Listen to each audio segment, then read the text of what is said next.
চেষ্টা কৰিছোঁ আৰু ইয়াত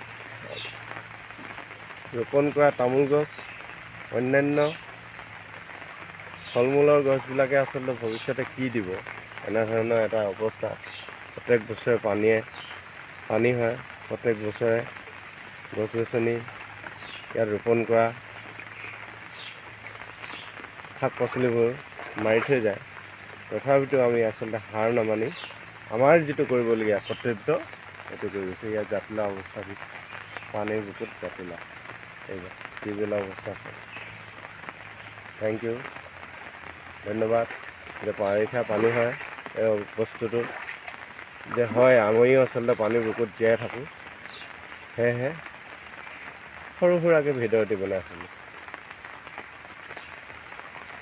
সকলোলৈ ধন্যবাদ, থেংক ইউ।